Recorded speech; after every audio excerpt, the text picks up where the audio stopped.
Best Star Atlas song in my opinion. GM. It it really is, and it makes me think about so many good emotions every time I listen to that song. I love that song. Yes. I remember when we played it at Breakpoint.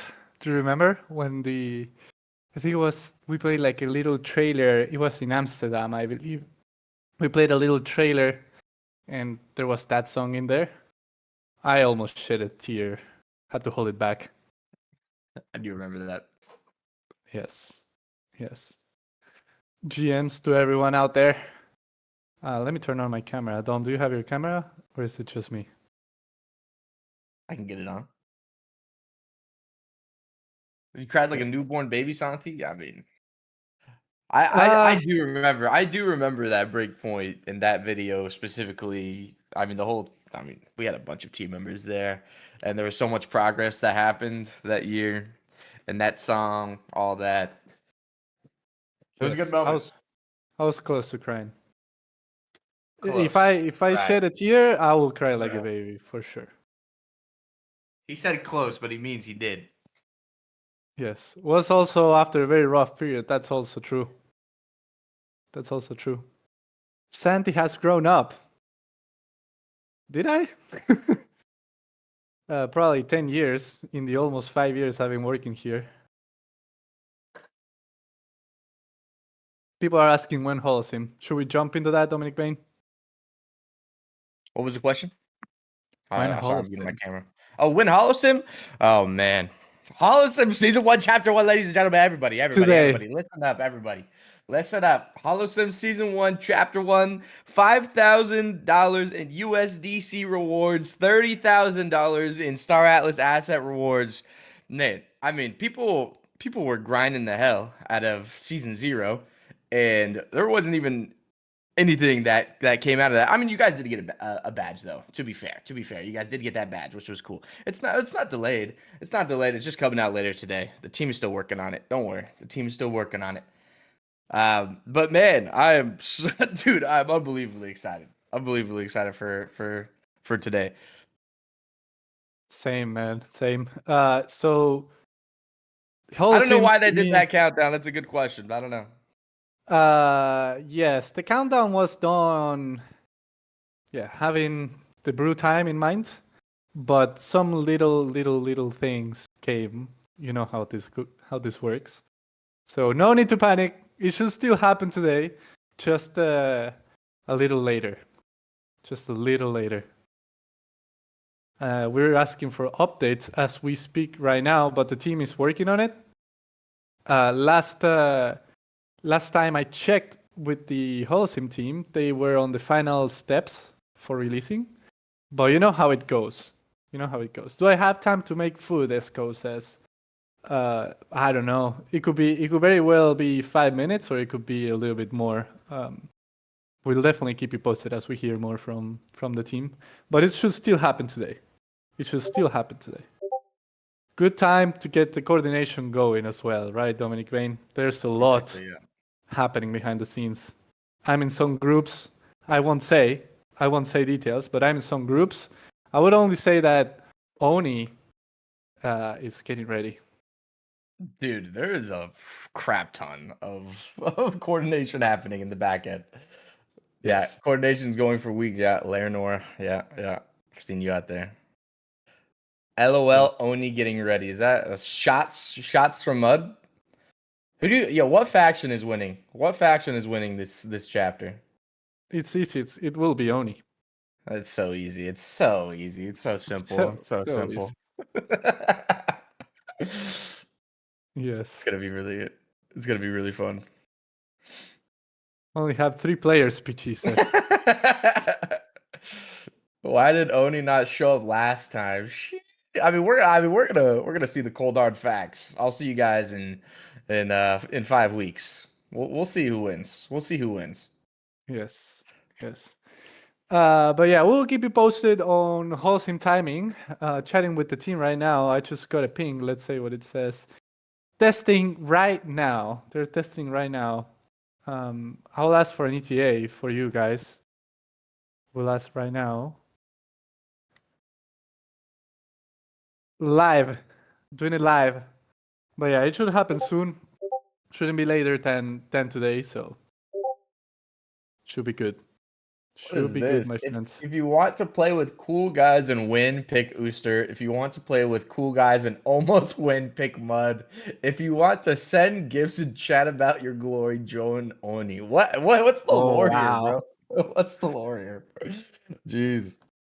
Nah, bro. Oni's gonna win. No Yes. ETA, please. No. Yeah. It'll be ready when it's ready. Don't worry. Yeah. Yeah. We'll give hopefully some time in advance, but as soon as we have news, we'll let you know. But yeah, Dominic Bain. I just came back home Mm. from Europe. We had some meetups, and I wanted to share a gift that I got given to me.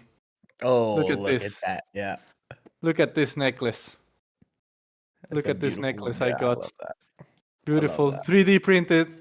I think Lucky is out there in the chat. So Lucky gave it to me. Lucky EV gave it to me. His Oh, daughter nice. actually. So thank you for that one. Wearing it. I'll keep wearing it for almost all the events that we have. I love it. Also, we had a meetup in Valencia, so I bought a Valencia shirt. Let's go Valencia. Have to support the team. Nice. And then also another gift that I got is from Skull and Bones. So you see this? It's pretty cool. Also 3D printed, That is super sick. but it is for jewelry. Oh my It is for gosh. I jewelry. actually didn't even know that. Yeah. What the hell? Yeah. Laser cut. It's laser cut, actually, not printed. True, laser cut. Thank you, from Crack. Gamble But said yeah, very profitable to be on tour. You be on tour, you get gifts. yeah, That's I get hilarious. gifts. They keep my fuel going, They keep me going. But yeah, this one I don't have any jewelry to put on, so I may go to Pirate Life and try to get some treasures out there. So yeah, thank you everyone for the necklace. Yeah, actually, for the gifts. Yeah, actually, the necklace I'll put it there. But this one I'm wearing. But yeah, thanks for all the gifts out there. And on that note, on Saturday there's the Cologne meetup happening. Is there anyone in the chat that is going to Cologne, to Germany, for the Comet meetup during Gamescom? That one is going to be full. I heard they have more than 100 people registered already. It's completely full. They had to close registrations. Microbyte is going, Shadex is going, Quindar is going, Funcracker. Yes. We want to see some videos and pictures from it. Please. Please. So yeah. What else do we have, Dominic Bain? What else do we have to cover today? I saw Chris say, "Did you bring me Gypsy King?" No, Chris, I didn't bring any Gypsy King. We should organize a trip just to go to Gypsy King again, Chris. But yeah, another big one, Dominic Bain, is the town hall next Wednesday. Yes. Town hall. Last town hall of Star Island Summer. Next Wednesday. Town hall part 3. Part 3. Town hall It's gonna be part really 3. exciting. Marcus interested. Let me did we make the event? Let me link that. We did. I'm pretty sure we did. Yes. Yeah. Go mark interested, everybody. See you guys for Town Hall Part 3 next Wednesday. 1 more week, 7 more days. How can I possibly tune into the Town Hall when I'm busy smashing Mud and Oni and Hollow Sim? Everybody's talking crazy. We're They're gonna have to talking. see. Yeah. We're gonna have to Lots see of who actually wins. talking out here. You have to show it on the turf, Speaking of talking about it and showing on the turf, Iris Quest, Santi. Dude, oh my god. Talk to me about Iris Quest, Santi. I'm so Dude, excited Iris for that. Quest. First of all, I want to give a shout out to all the organizers for Iris Quest. So Brew, Darkboy, Daenerys, Morango, Neo Armstrong. I'm sure I will miss Grimgor. I think is also part of it. I'm sure I'm missing names, but lots of coordination going on. And the finals are happening on Sunday. So Sunday, live at the Atlas Amphitheater, we'll have the Iris Quest tournament, casted by Neil Armstrong and Morango here up on stage for the tournament. There's actually 14 teams that have registered for Iris Quest. I saw some more trying to join. But 14 teams, fully community driven and organized. And there's even prizes that the community projects are providing to the tournament. So this is the ecosystem at its finest. Community members organizing a tournament, other community projects sponsoring it, community members playing, people from outside the Stratos community also playing it. It's just, we love to see it. So we will also be supporting from the Automata side as well. And we'll be playing, Dominic Bain. We won't just We'll be playing. We will be destroying as well. A Dyson Sphere, baby. We didn't have to play in the qualifiers for this one. Yeah. The two finalists got auto-qualified for the finals. So for Sunday. All the other teams have to play beforehand. And they will also be live streaming for the Cologne meetup. So there will be matches that will happen live during the Gamescom meetup. So that's also super epic. But yeah, Iris Quest happening on Sunday, Dominic Bain. We are going to try to win it. We got placed second, very close second last time. But this time the Dyson Sphere is locked in. We've been practicing. We'll try to win it. Get ready. Get ready. Oh, they have the raffle for the teams happened already for the qualifiers.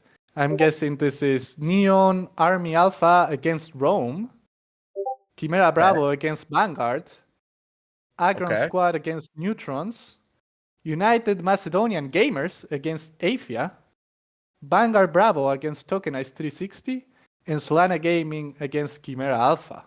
Wow. Spicy. Dude, it's going to be so good. It's going to be so good. I'm really looking forward to it. Yes. I pity Solana Gaming.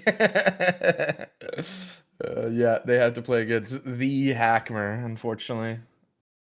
GG. Yeah, Solana Gaming has to play against. Oh my god, yeah, we lost against Chimera Alpha last time. So Solana Gaming, it's about to get real sweaty for you, my friends. Let me tell you that.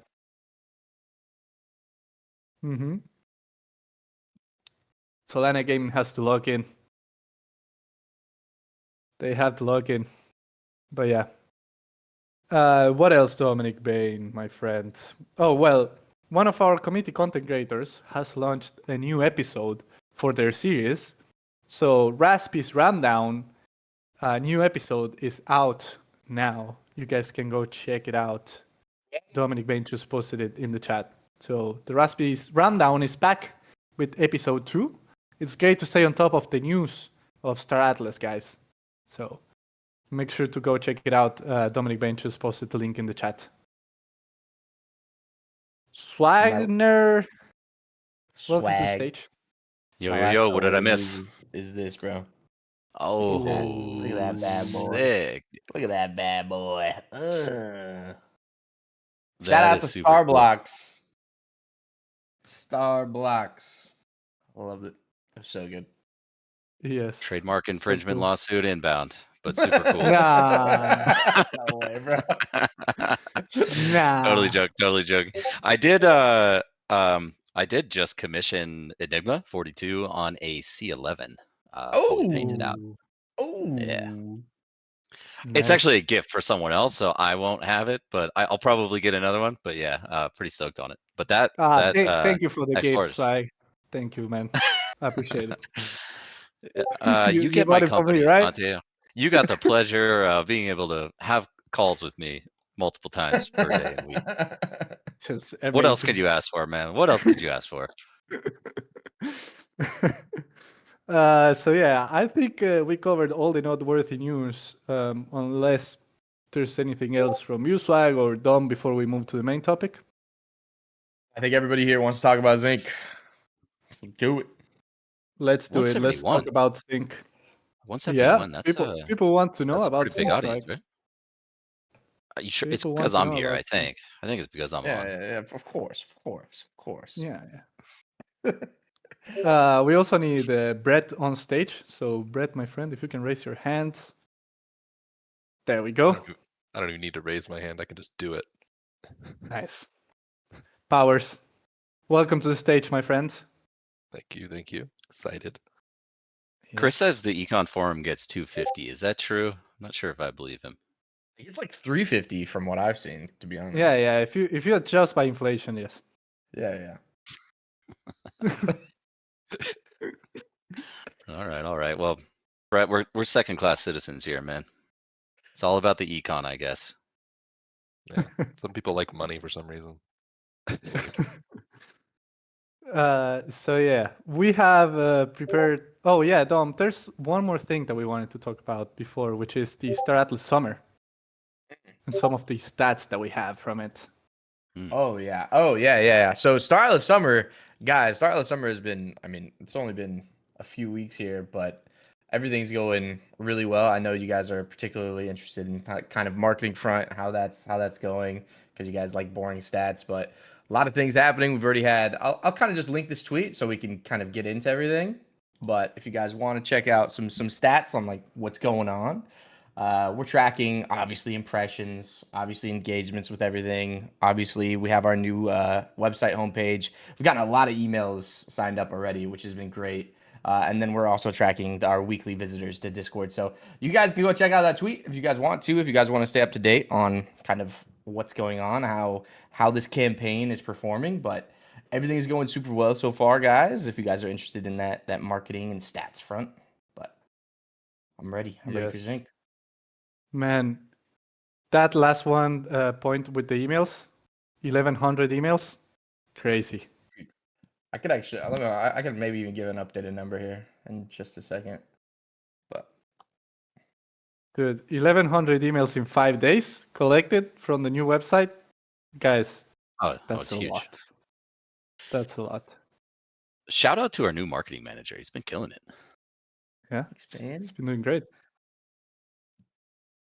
Or is Get this some W's in the Uh, chat. Yeah, W's in the chat for Dominic Bain, guys. Come on. Thanks, guys. Come I on. love you. I love you guys. Dragon Father, oh no. We've had 1,400 now. 1,400 now. Wow. Dang. That was like in 2 days later now. Yeah, 2 days you later, post that? 1,400 now. Nice. I think it was 2 days ago, yeah. It's moving. The marketing machine. Love you guys. All right, let's talk about z.ink. Z.ink. Yeah. Let's go. Let's go. So we have some questions that we got from the chat. We'll also be trying to take some live questions. There's some heavy hitters in here for sure. So, Swag, Brett, are you guys ready? Let's do so. it. Okay. Give the old college try. First question. How is adding a new token not considered dilution for Atlas and Polis, but rather valuable? Heavy Yeah, hitters. sure. I mean, I did address this a little bit on the town hall. I guess first and foremost, it's kind of the opposite. This is the way that we were able to not dilute Atlas and Polis by launching z.ink. I will preface and say that z.ink is really a replacement for your network transaction fee. It's a replacement for Sol. So it's not even that we're adding a fourth token, we're really replacing one. Now, of course, we have this bridge that will be operating back and forth between Solana. We'll still have some of our ecosystem infrastructure on Solana, like the Star Atlas DAO, the lockers, the Galactic Marketplace. We certainly want to continue supporting all of the kind of capital market infrastructure, the DEXs, the aggregators, the AMMs, the LPs. So you'll still be interfacing with Solana. You still will need Sol for any of those transactions. But as it relates specifically to game systems, where we can make the biggest impact is by shifting those over to z.ink and using this network token. I think one of the key figures I highlighted is that the expectation is that we will reduce your total operating cost in the form of transaction fees by likely greater than 99%. Now that is purely a function and result of the market cap, the expected market cap of this z.ink network token relative to Solana. Solana has an $80 billion market cap. If the Solana price continues going up, your fees in terms of units of Solana that you spend remain fixed. And so your dollar operating costs increase if the Solana price goes up. Now, we wouldn't expect an $80 billion market cap out of z.ink when it launches, although that would be excellent. That would be excellent for us. That would be excellent for all of you guys because you're all earning this token in the airdrop simply as a result of doing the things that you already do. Playing Sage, playing HoloSim, competing in matches in Unreal Engine, having tokens staked in the lockers. There's some other mechanics that we want to mix in there as well. But you're going to be earning a portion of this 10% airdrop. And so any upside there is to your benefit. It's actually additional value that we're distributing out, and our players are in a very great position to be able to capture some of that value. You guys do all of the things that are included in the XP earning mechanics, which determine ultimately your allocation of that airdrop. Now, in terms like what we did sacrifice is we sacrificed an opportunity to integrate Atlas and Polis into the tokenomics of this new network, right? And that was a strategic decision that we feel we really had to make. There's two parts to this. On one side, the ultimate goal here is to have z.ink be a fully open access, permissionless, and decentralized network in the future. What I didn't want to do is launch a either an L2 that was fully centralized with some roll up into Solana, or build a network that is exclusive to Star Atlas. A network that's exclusive to Star Atlas has less appeal to a wider audience. Unless you're a Star Atlas fan, why would you do anything on z.ink if it's just exclusively a Star Atlas chain?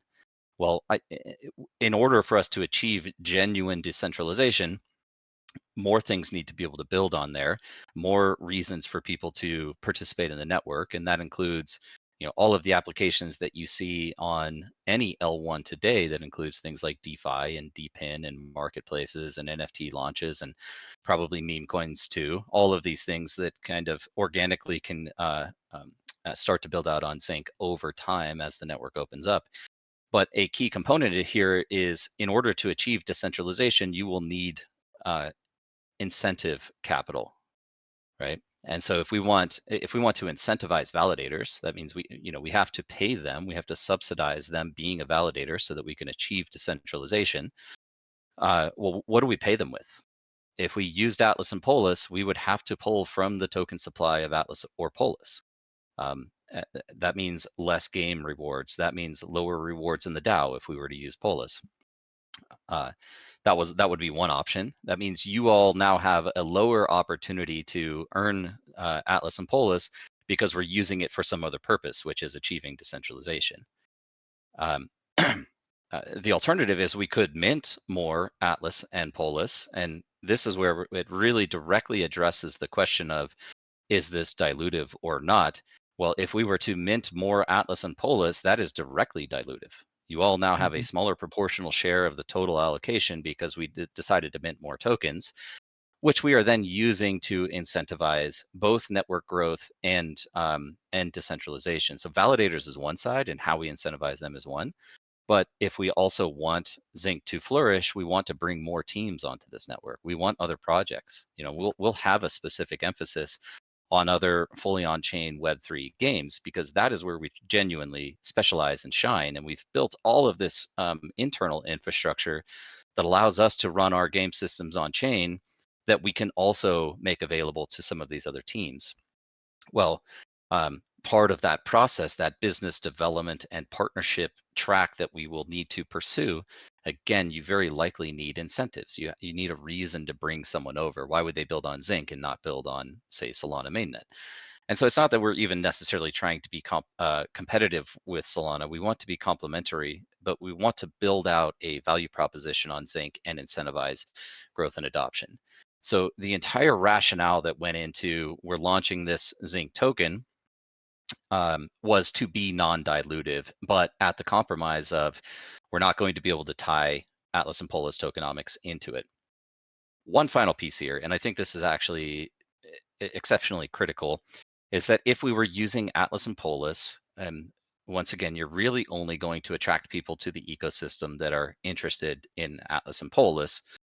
With z.ink, we kind of have a new opportunity. We have this airdrop campaign, which is another piece of incentivization, I might add, that can genuinely attract people to simply participate in the airdrop.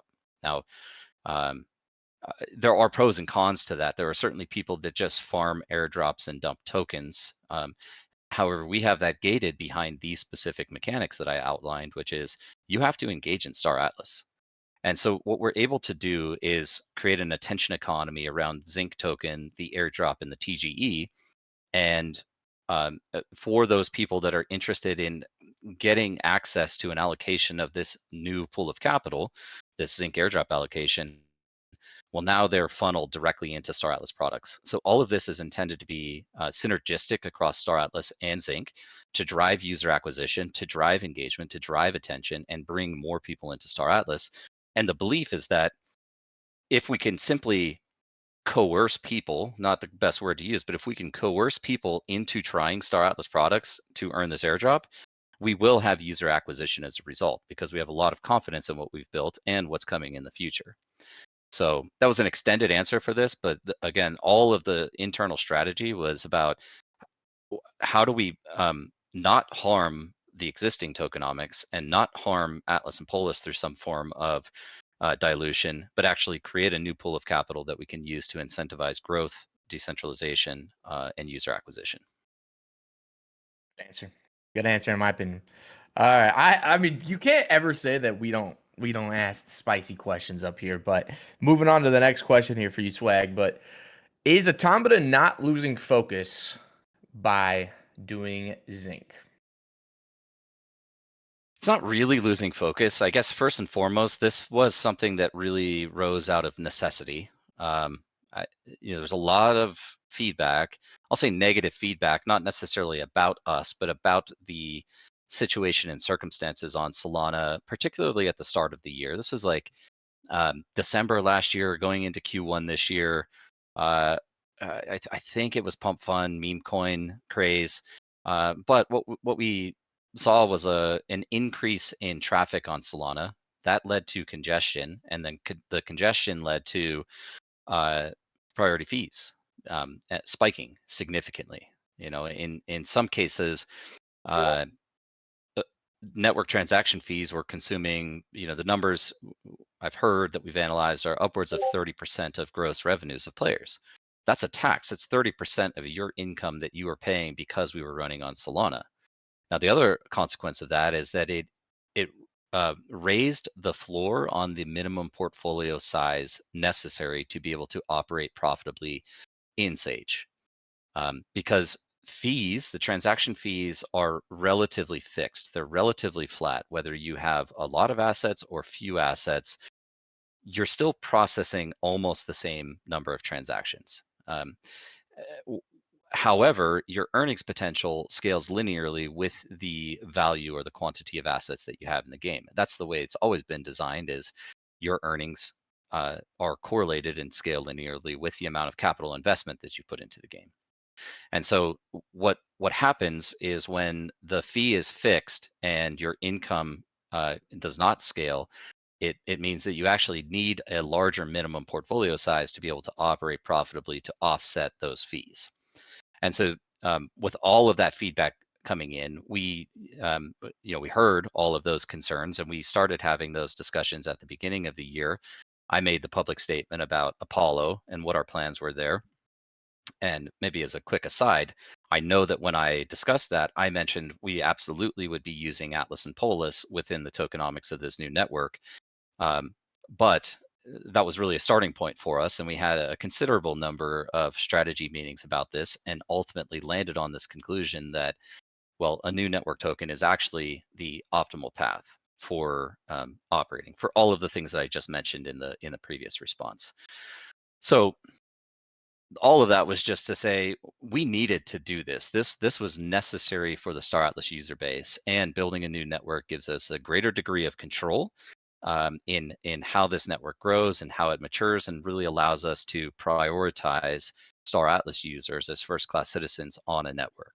So it was necessary for us to do this either way. I think there's a lot of benefits in the way that we're rolling it out, and then subsidiary to that is the fact that we are raising capital on this separate, fully owned subsidiary. And so we're actually going to be able to build out a full team for z.ink that focuses exclusively on the L1. The core Automata team today continues all of its focus on Star Atlas development. And I think that there's a tangential benefit here that the fact that we have a new team now focused purely on this L1 and infrastructure side, that's actually going to lead to efficiencies and take some of the workload off of our core engineering team. Things that our team needs to build today can actually be offloaded to this z.ink team. And so it's not that this is a distraction, it was necessary. And again, I think that there's some real tangible benefits to having a new team focused purely on the z.ink side. It's worth noting here, because people will call this out. There is the possibility in the future that the network is incredibly successful, that it raises in network value and market cap, and we reintroduce congestion issues because it becomes so popular, and then fees in dollar terms go up as well, which I will say I think is really a positive outcome. It would be good for all of us, especially because you all are getting part of this airdrop. You have token allocation. Automata has allocation. The DAO has allocation. We're validators on the network. Some of those problems are things that we'll be in a better position to solve for because we're operating the network. But we're also in this advantageous position in that with Star Atlas or Automata team being a DAO, and the Star Atlas DAO, validator, and Star Atlas DAO being a validator, we're now capturing network inflation subsidy, and we're picking up transaction fee revenue. And that ties all the way back into the Atlas Locker addendum that we released the document on back in March. And within that document, there was a proposal to have the Star Atlas DAO subsidize transaction fees. Now, in that scenario, in the legacy scenario, the DAO would have to convert some of its earnings, which are predominantly Atlas, so sell Atlas, buy Sol, and then subsidize user accounts to reduce those operating costs. Well, in this case, the DAO and Automata are both directly earning z.ink, your network transaction fee currency. And so it's in a much better position to be able to subsidize off of earnings without having to liquidate some of its other assets that it holds or that it receives in cash flows. So again, I think all of these things are largely beneficial to the end user, and the fact that we now have a greater degree of control over the network and income sources off of it lets us improve your experience. Very true. Very true. And Michael, people also asked, we mentioned December, right? So people want to know what comes exactly in December for z.ink. Yeah, and Brett's been sitting here. I do want to give him an opportunity to jump in and respond to some of this, but the general idea, and you guys know this is all the development's always tentative, right? So we're not. I won't say we have any confirmation whatsoever on executing on this, but this is our target and this is our goal right now, is to have a network genesis event. So mainnet z.ink is running. The token generation event happens at that time. The conclusion of the airdrop happens at that time, and so any of the allocation of z.ink will be distributed out to users. A bridge between z.ink and Solana will be operational, and we start shifting all of our on-chain game systems. So Starbase will continue to run on Solana, but as we release Sage C4, Sage C4 PTR is going to be running on a testnet version of z.ink, and then ultimately C4 mainnet will be running on z.ink mainnet. So those are the things that like C4 aside, those are the events that are happening, and really the key thing is that game systems start shifting over to z.ink. Brett, anything I missed there that you want to cover? No, I've just seen a few questions about like how we won't end up like Solana if we're just public. We have a few strategies, won't go into them. There's nothing as like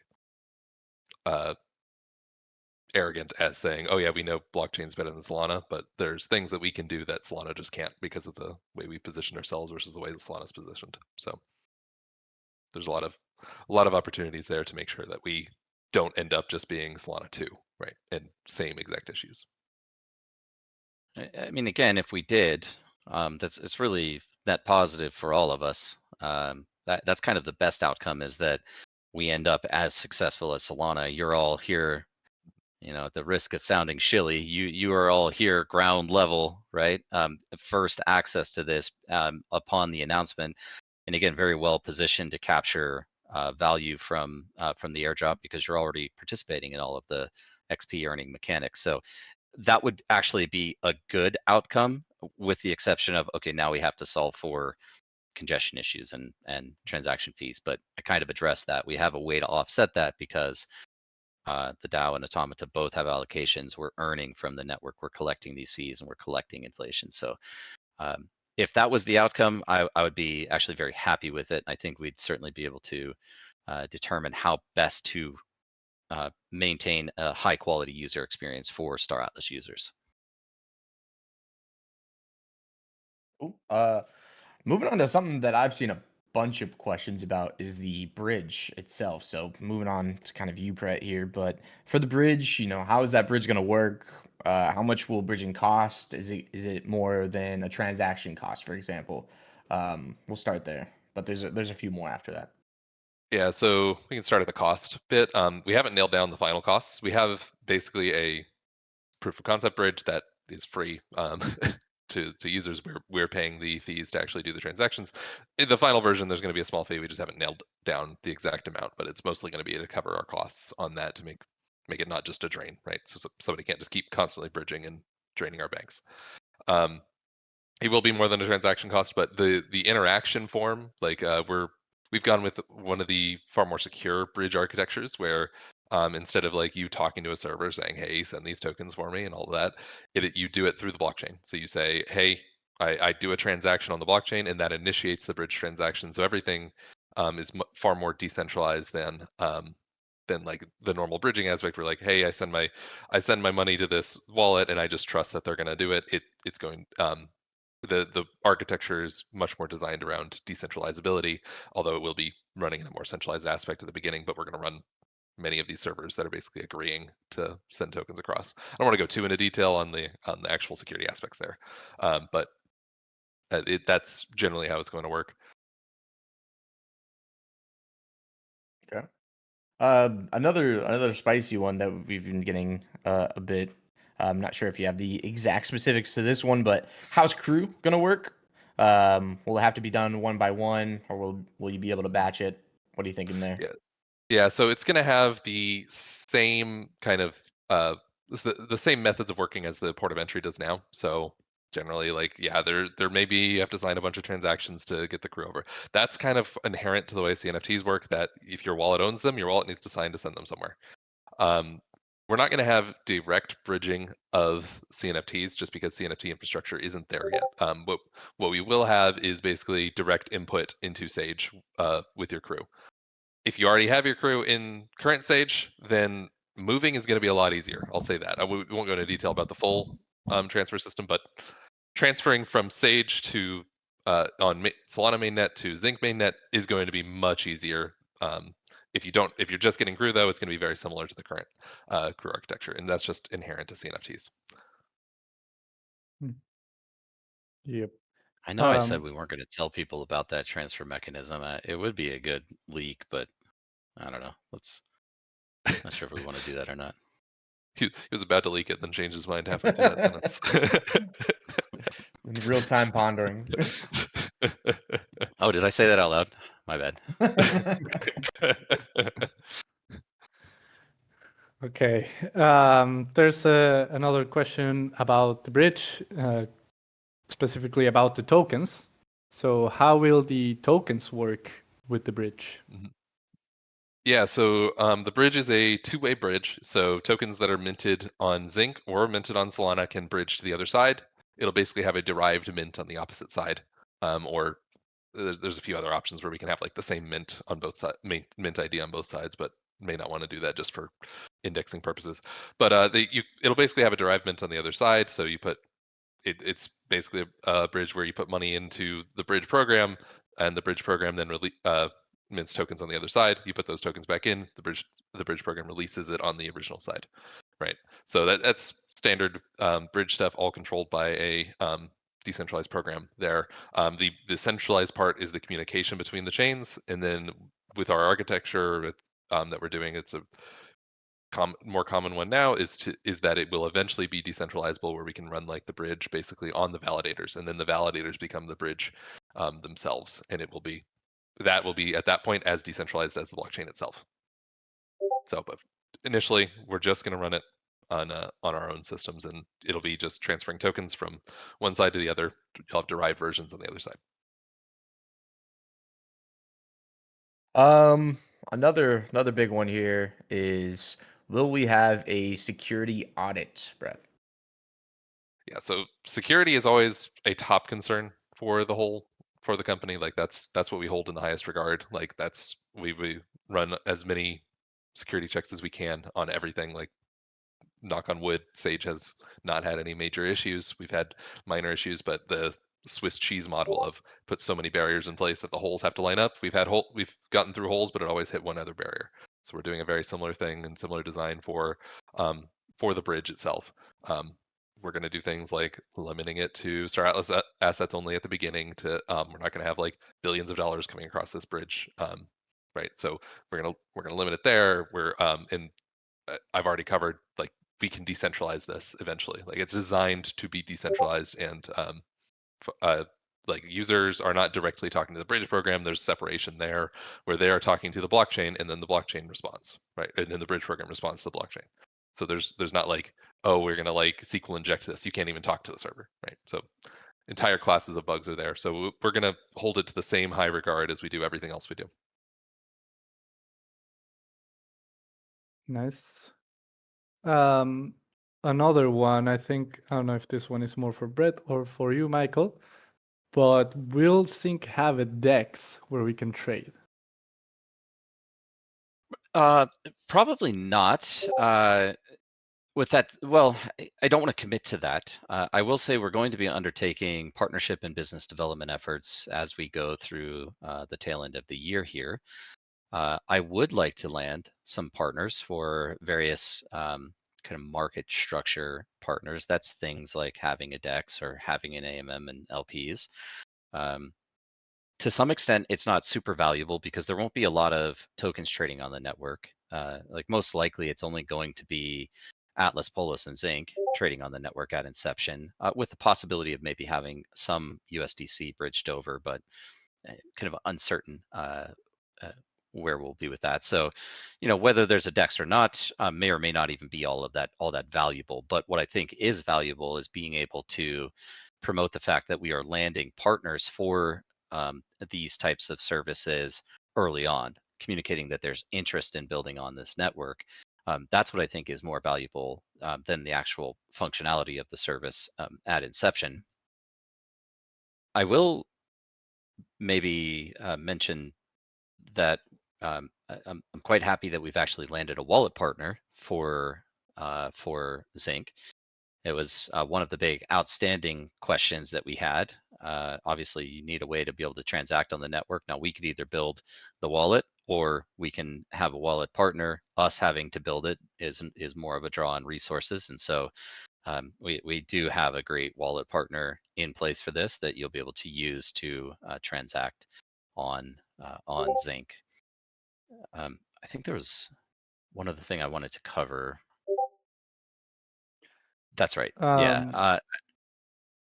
Yeah, go for it. I've got it. It came back to me. Is what I think is really, really cool about z.ink is that there is kind of this land grab opportunity. I think there's a real opportunity for first movers, and the simple fact that we are using a vanilla implementation of the SVM, which Brett can actually go into more detail on, but it's effectively fully compatible and composable with Solana, means that it should be quite easy for existing Star Atlas projects to recreate and redeploy their program and their services on z.ink as well.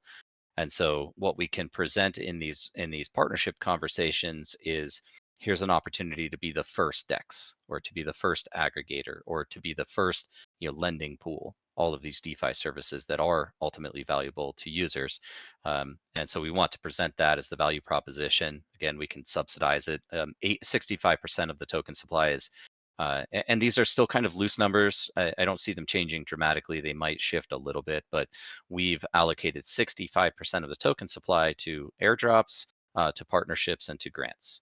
And so that's part of this incentive pool that we can now pull from. Once again, we would have to use Atlas and Polis to do that before. Now we get to do it with z.ink, to recruit new people to this chain, and they can establish themselves. And because the network is permissioned at the start, we can also give people a kind of an exclusivity period. You can be the first DEX, and we won't onboard another DEX for 1 year. So we think there's a really big opportunity there, and I think that's going to help a lot with bringing teams over to z.ink and establishing, building out this more robust ecosystem. Maybe That's going actually back quite to cool. Yeah. Maybe going back to you here, Brett, for the people in the audience who might be interested, or just might be interested in themselves or other people doing it, but how does deploying a program on z.ink work? How will that work? Yeah, so we are going to restrict program deployment. So basically by doing it is, hey, you need to have permission to deploy this, to deploy programs onto the chain. That's just to prevent kind of the initial wave of spam programs that kind of exist and that can kind of destroy the network and stuff like that, especially while the network is very cheap to do at the beginning. So but there's going to be ways that you can talk through with us, get something deployed. Like, we're not going to be stingy about this. Like, it's not, hey, if you've got a legitimate thing that you're trying to do, great, we'll totally help you out there. But otherwise, it's going to be relatively like, you can't just be a random person just deploying your new meme coin program that happens to also use megabytes of memory every time someone does an interaction, right? We're just not we're not there yet where that cost is high enough that it prevents everyone doing that through cost. So yeah, but you'll be able to deploy stuff if you've got legitimate purposes here. Nice. And yeah, for the community projects out there, we'll have a plan to onboard you guys if you want to deploy programs on z.ink. Santi, I might deviate yep. from the agenda just a little bit here, because I see somebody posted the TPS table that was in the presentation. So it's there's an image here posted by SOS Pilot, and it's the top chains for z.ink. So just for clarity, what we are demonstrating in that table is the actual live current TPS and a projection with some estimates of user growth. This uses all historical data. Chris pulled this together using 2024 data going into 2025. Excuse me, actually, this table is the current. So this is like current day at the time that it was pulled together. What I think is impressive here is Star Atlas game systems with about 2,100 daily active users. Now that's across all of our programs, any program interaction.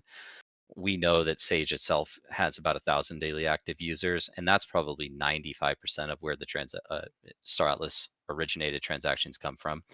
But you can see it's almost 20 live transactions per second right now. We do more transactions than a lot of L1s and a lot of L2s. Ethereum and Avalanche are the notables on that table. Now, with even a modest amount of growth in the Star Atlas user base, assuming you can extrapolate the same amount of transactions out and apply that to a higher user base, it puts us in top 10 of blockchains just from the metric of how many actual transactions are taking place. This does not speak to transaction throughput. Brett, correct me if I'm wrong here, but again, using SVM, our theoretical maximum throughput is equivalent to what you can achieve on Solana. Yeah, Yeah. it's pretty much the exact, like, it's not just SVM. We're using like a fork of the Solana code base with very minor changes to specific areas that are not even consensus related. So it's literally what Solana can do, we can do. Yeah. So that's theoretical maximum throughput. What we're showcasing here is actual network activity. And that is just one metric that people use to benchmark things like, what is the intrinsic value of the network? Are people doing things on it? And I made a post. Actually, I think it might have been the z.ink account or the Star Atlas account made a post that, because of this synergy between Star Atlas and z.ink, they mutually benefit from one another. Star Atlas from the airdrop and driving users down into products, and z.ink by bootstrapping it with Star Atlas. We solve this cold start problem. There are empty networks out there. There are empty L1s that launch that are trying to get projects to build on them. And, you know, they have a more difficult time than us because we get to start with game systems that already produce a significant amount of transactions. And so just as a demonstration of activity on the network, it's a really good starting point for us. And that's the type of representative metric that will help attract more people to the network as well. People want to build where people are at, like projects want to know that users are on a network, and users won't come unless there's projects on the network. That's the whole cold start problem that we really have a great opportunity to overcome here because we're bootstrapping with Star Atlas game systems.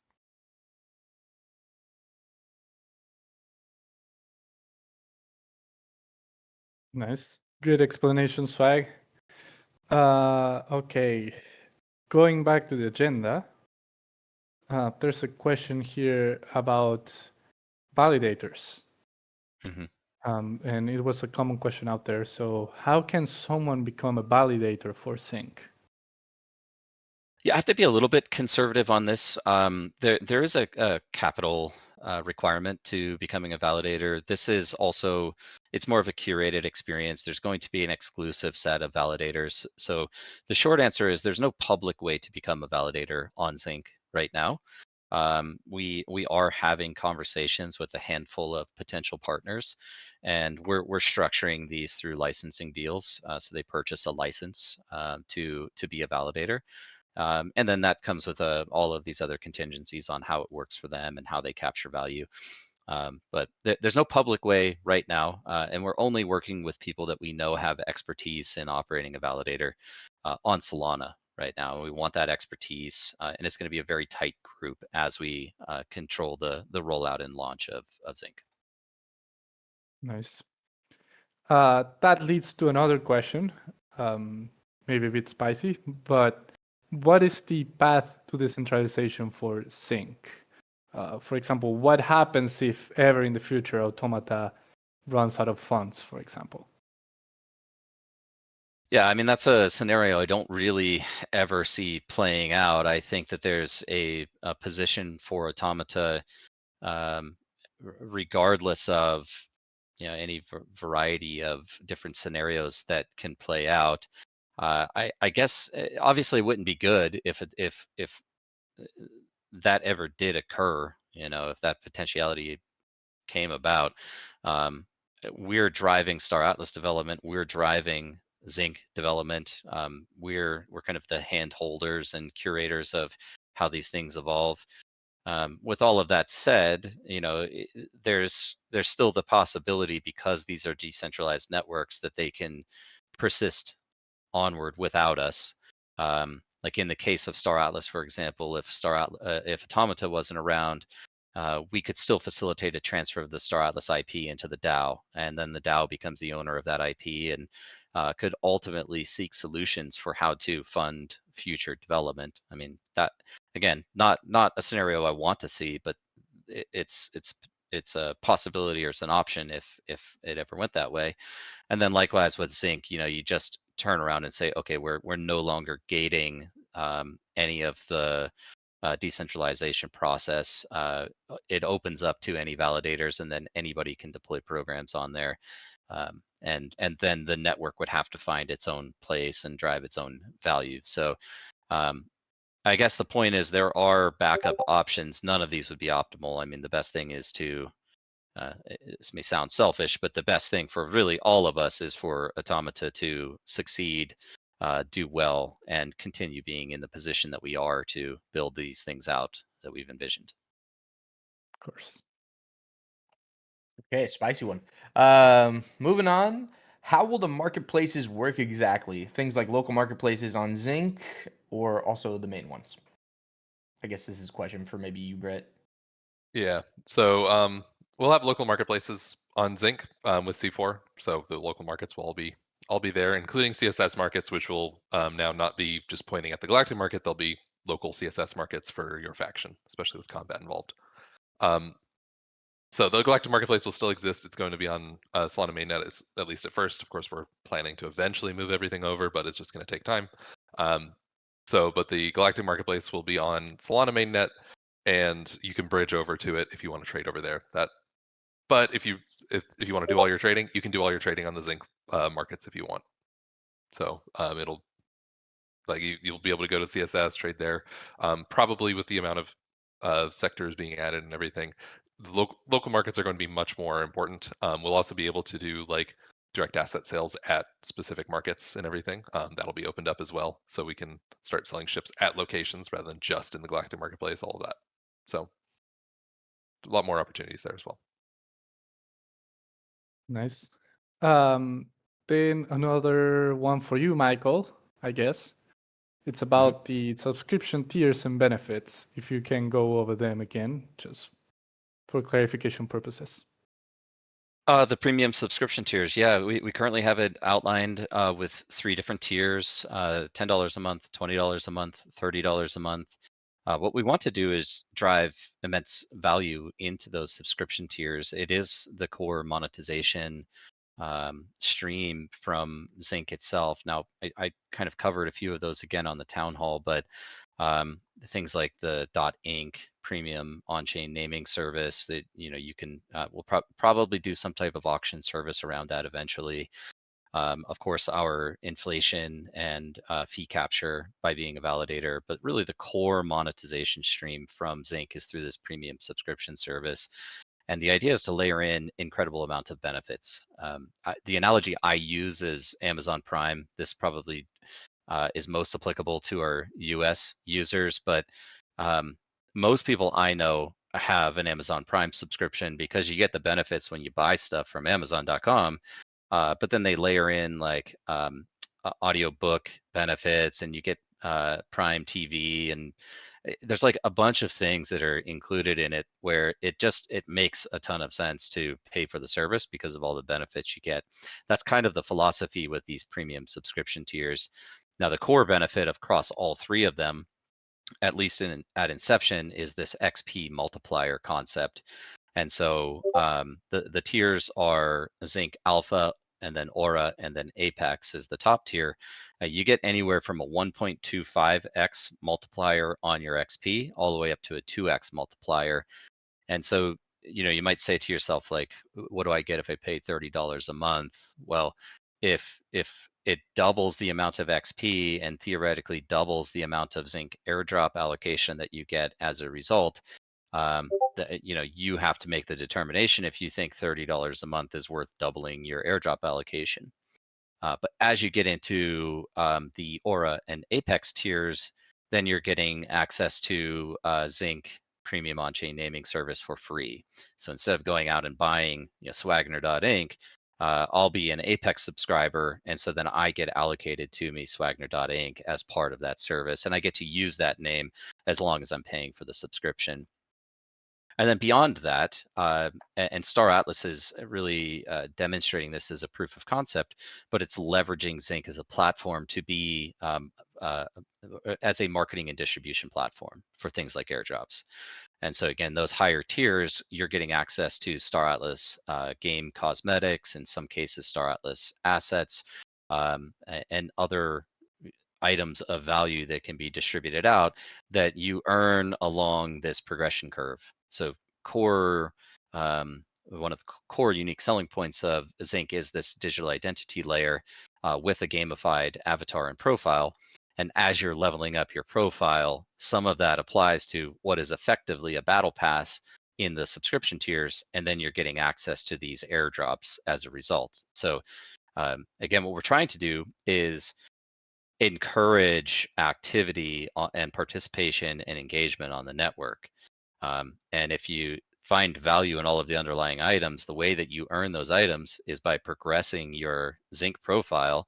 And the way you progress your z.ink profile is by playing Star Atlas game products right now, or buying Atlas and Polus and locking it in the lockers. Um, um, and then finally, just kind of the extension of that is how we utilize the platform for various partner projects in the future.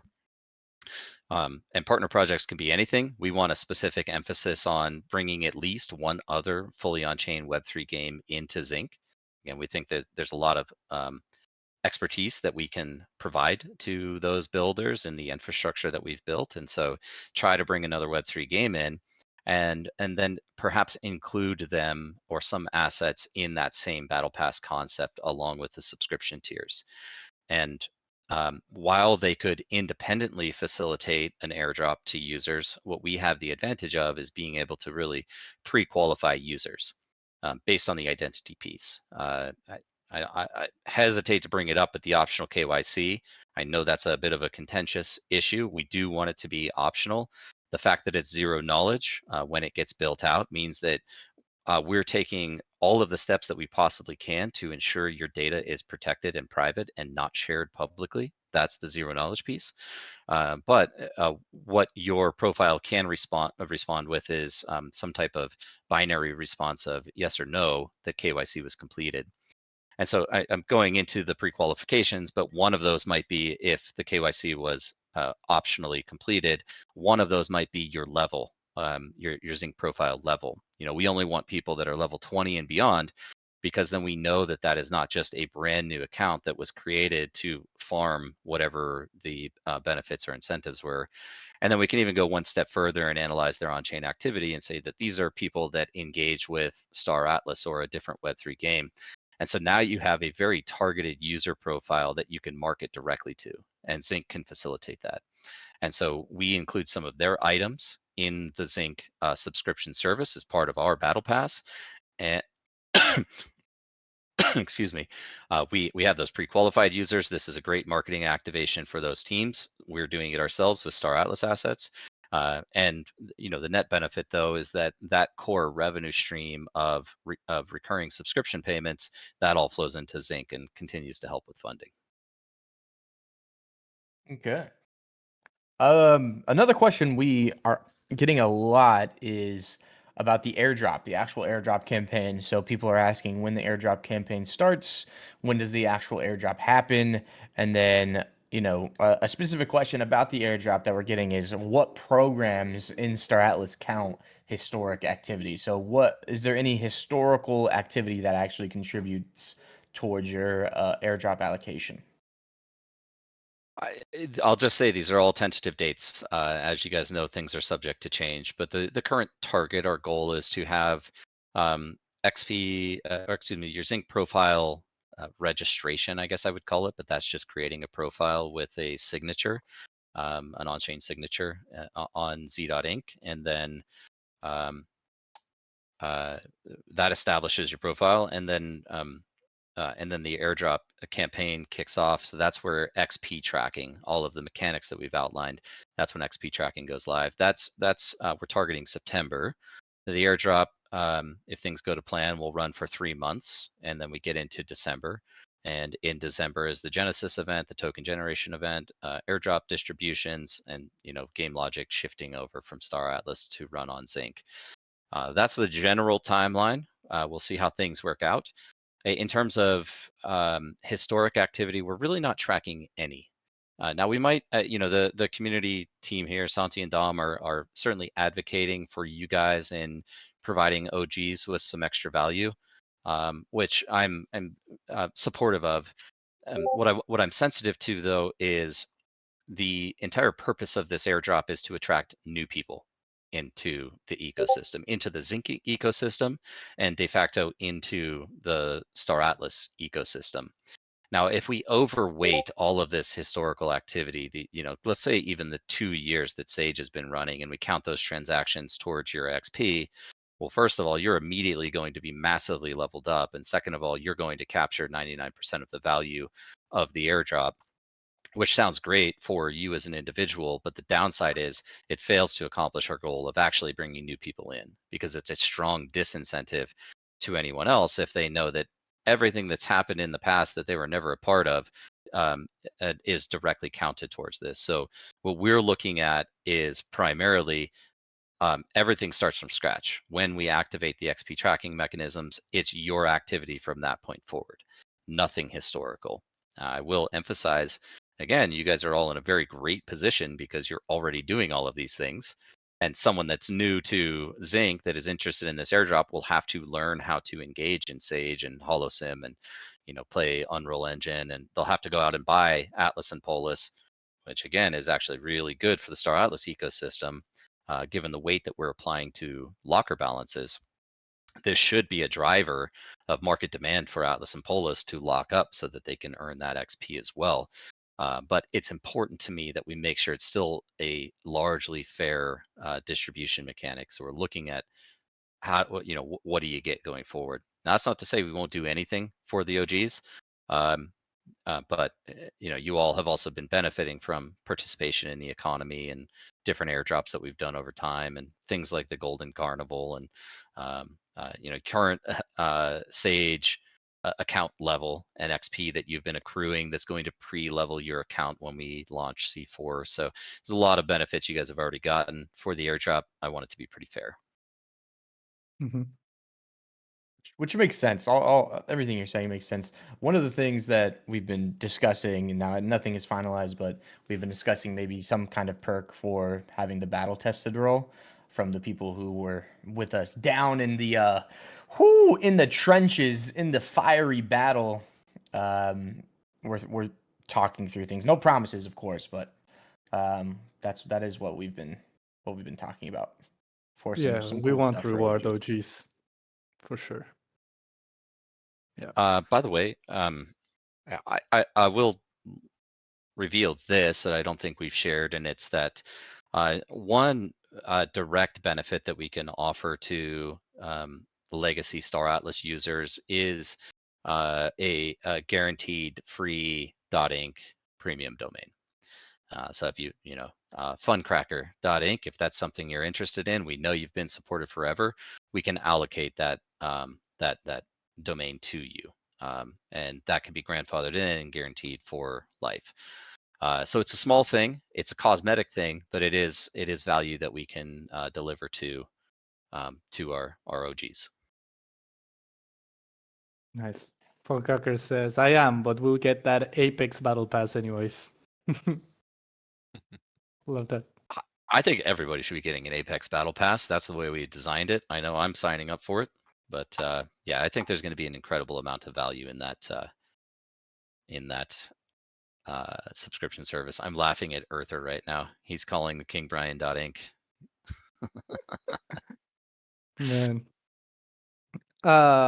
So yeah, we have one last question on the agenda, and actually also from Funcracker, which is about fleet position and on-chain info, plus validators and nodes. It's a bit of a technical one, so Brett, this one is probably for you. But he says, we've known for a while now that in order to be able to hide fleet position and movement in Star Atlas, we very likely need some kind of service that runs alongside the blockchain. We, a few committee members, already imagined that perhaps we will need to run nodes at home, such as Gala or Miria, essentially forming a lightweight, decentralized secondary network on top of the Solana chain. Now that we're moving to Sync, I cannot help but wonder if this could solve the issue, or at least make it easier to do so. Has the team given any consideration to the impact this could have on that particular issue? Yeah, so this is one of the areas that we found a lot of advantages in having our own network, is kind of being able to add these custom software extensions to the validator network that allow us to do things that just were impossible on a generalized network, right? So if we add in a bit of software that says, hey, we want to be able to talk to a secure compute environment, and now we're requiring our exclusive set of validators to have secure compute enabled CPUs, which is basically every modern CPU. As long as it's not a potato, you're probably fine. But we can have that requirement. That's the one I can't have because half the validators don't meet that requirement, right? So we can add in these things and then add in, oh yeah, there's this little piece of software you need to run that allows this section of code to run in a secure compute environment, and then that results in a lot of the hidden movement type of thing. So there's things like that are there. There's also like more complex calculations, like if we're trying to run a full-on triangulation of a planet on chain, right? It's actually really fast to run that. It's just really slow to run that in a VM that is the Solana VM, right? So if we write some native code, every validator is running this native code as an extension there that can be run. Oh, suddenly we can have like full-on planetary triangulation and stuff, like cool, very cool aspects that are like fully on-chain, very like complex gaming algorithms, right? So just some other cool bits of lore that we can run in. Nice. Nice. Okay. We covered everything. We're a couple minutes over here. So I don't know if I'll we want cover to. I'll Yeah. cover just one more, Santi, and I think probably wind it down.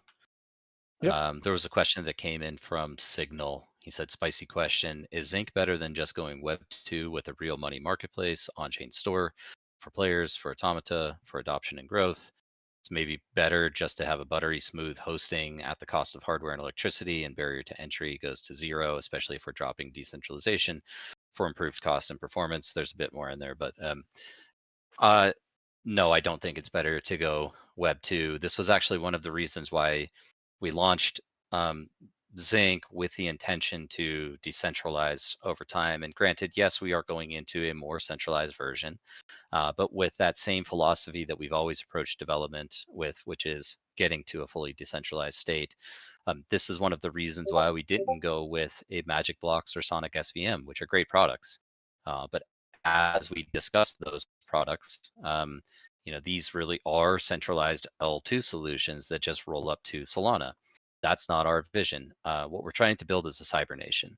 We're not just trying to build a video game. Like, we want a really great open world space adventure MMO experience, but we're trying to build a digital society here to complement that. And my belief is that the only way we truly achieve that over time is by having all of these operate on fully decentralized systems. Like, I actually don't want Automata to have all of the control. We're the central point of failure right now.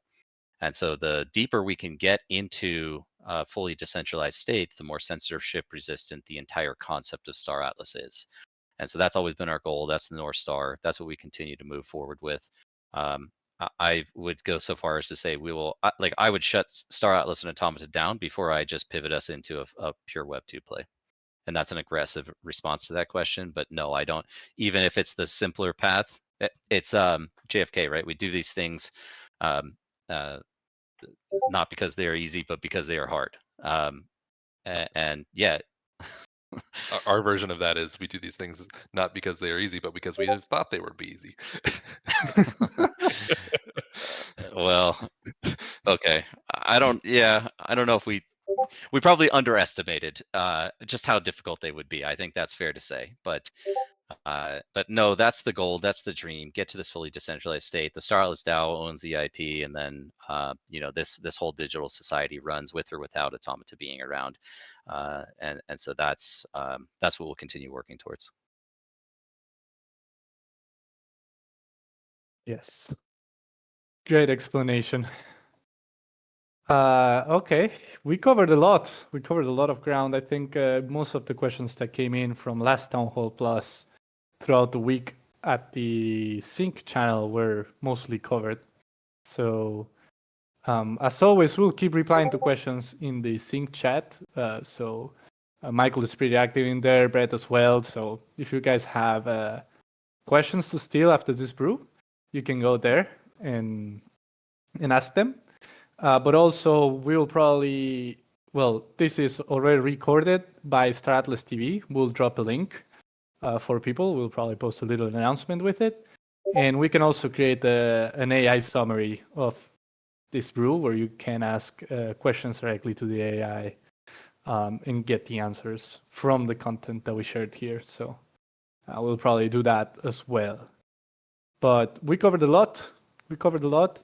So, Michael, Brett, anything else before we close here? No, just looking forward to it. Everybody's gonna love it. It's gonna be so fast. It's gonna be so much better to play the game on z.ink. Yeah, well, on that point, by the way, again, something that was mentioned at the town hall, but for anyone who has been playing HoloSim open beta, that's been running on a z.ink testnet cluster. One more thing I'll reiterate here is that this is not just something brand new that we just came up with. I mean, we've been working on this over the course of the year, but realistically, this is the culmination of probably 2 to 3 years worth of work. Player profile primitive that came out in 2022. That's the foundation of the digital identity piece. And you all know AtlasNet has been running. I think it's 2 years, Brett. I think you said like a year and a half, so maybe I misspoke, but AtlasNet has been operational for at least a year and a half to 2 years now. And we were using that as an internal infrastructure tool to test our deployments, program deployments before going to Solana mainnet. Also to obfuscate those program deployments away from all of you blockchain sleuths that are out there that analyze every single thing that we do before it's ready to be public. But point is, we've had a lot of effort, capital investment, team resources put into this. And so now we're in a pretty good position to be able to move forward with converting this into a public accessible network.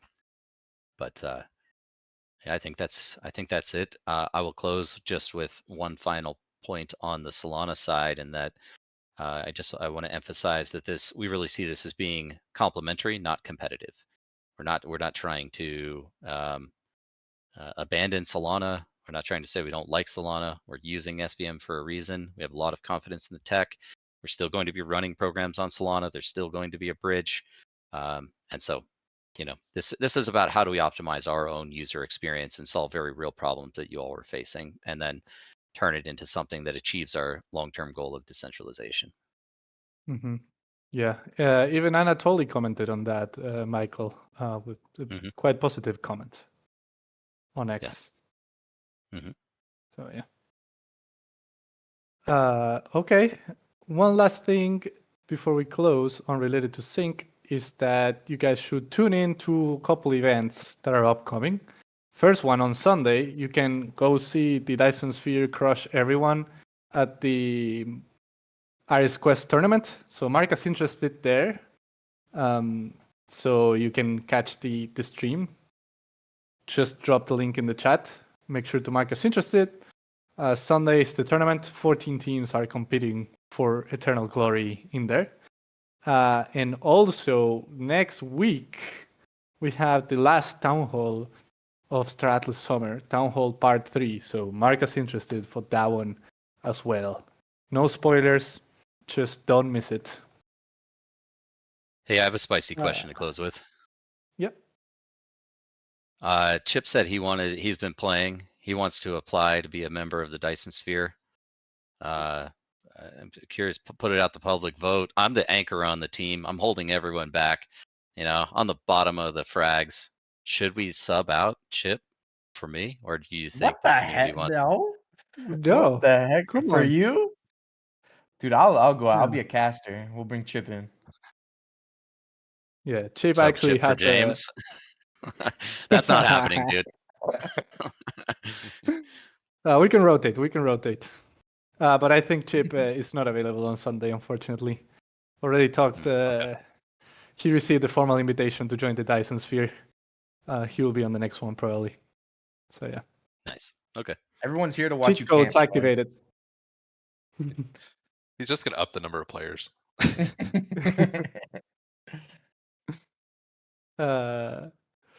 Yeah. So, okay. We covered everything. Thanks everyone for joining. Actually, getting like 190 people is quite amazing. So I appreciate everyone that joined. Hopefully we replied to most of the questions out there. I would say we didn't shy away from spicy ones. For sure, we hit every single one of them. So yeah, I appreciate everyone that joined, and we're all waiting for HoloSim for sure. We'll keep you guys posted. I think the team is doing the final checks on what's going on with HoloSim. In the meantime, we can play some shooter games if you guys want. So we can wait for Hall Sim together. But we'll definitely do an announcement a couple minutes before we go live. So I think I Stay might tuned. have an update on HoloSim actually. Hold on. do I'm gonna we? stream it real What? quick. I think John said he wanted to release late, so it'd be really late for Europe and really early in the morning for Asia, so that we could have a nice. Nah, get this guy banned. Nah, L in the chat. L in the chat. L's in the chat. Yeah, first F, time someone gets the F. L's in the chat. No way! I'm getting the First time ever. debut L. The debut L. First time Somebody ever said that someone you gets found your the L's. replacement now. You found who you need to replace. Oh my gosh. Chipto in, Dominic out.